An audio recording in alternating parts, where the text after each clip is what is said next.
السلام عليكم. اليوم غادي نهضروا على الأخبار ديال لاعبي المنتخب الوطني بعد تألقهم في المونديال والعروض التي توصلوا بها. في البداية ما تنسوش تشاركوا معنا في القناة باش يوصلكم دائما الجديد. إذا بعد مثلا المونديال ديال قطر اللعابة ديالنا جاهم عروض وأبرزهم هما عز الدين أناحي ومرابط سفيان مرابط. بالنسبة لعز الدين أناحي فالفرقة ديالو من نهار المنتخب الوطني داز الدور الثاني طاط الملف ديالو على الطبلة ودارتو في الانتقالات. علاش؟ حيت القيمة السوقية ديالو تضاعفات مرات ومرات، تقريبا أكثر من 10 المرات ديال الضعفات. والأخبار ديال اليوم كتقول بأنه ليستر سيتي حاط 45 مليون دولار على الطبلة وباغي يشري أناحي. مازال كيتسناو غير الموافقة ديال عز الدين أناحي والفريق ديالو طبعا، لأنه مازال كيربطوا معاهم وكاين حتى اهتمام ديال نادي برشلونة باللاعب، ولكن البارسا كيتسنى حتى يشوف الثمن فين غادي يوصل ويخطفو. وعلما ان اللاعب هو باغي يميل للبارسا بزاف، يعني باغي يلعب في البارسا. بالنسبه للاعب الثاني وهو سفيان مرابط، هو عنده عده عروض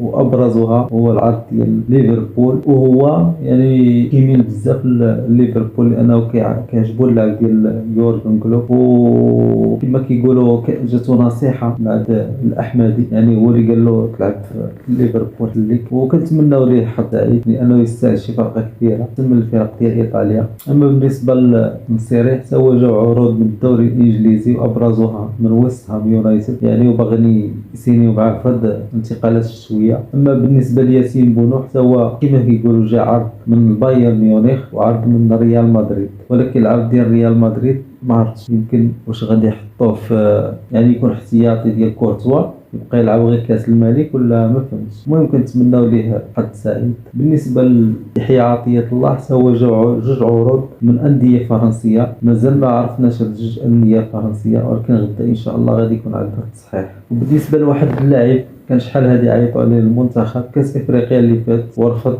قال لهم انا غادي نلعب مع المنتخب الاسباني، او لا هو كان مايل للمنتخب الاسباني ورفض العرض ديال المنتخب المغربي. اليوم كتروج اخبار بانه اتصل بالجامعه وقال لهم انا جاهز وما بغيتو تعيطوا عليا غادي نجي. هذا اللاعب هو لاعب برشلونه للشباب الياس اخوماش. ما عرفتش شنو نقول لكم، ولكن حتى هو دار بحال الحداري ويعني ما يستاهلش يجي للمنتخب، ولو انه لاعب عنده مهارات عاليه، ولكن ملي بدا كيدير خيار ثاني يعني صافي كتبقاش ديك والى هنا كنتمنى لكم حظ سعيد. وما تنساوش داك الاشتراك باش غدا ان شاء الله غادي تكون عندكم اخبار حصريه وجديده بالنسبه للانتقالات ديال اللاعبين المغاربه.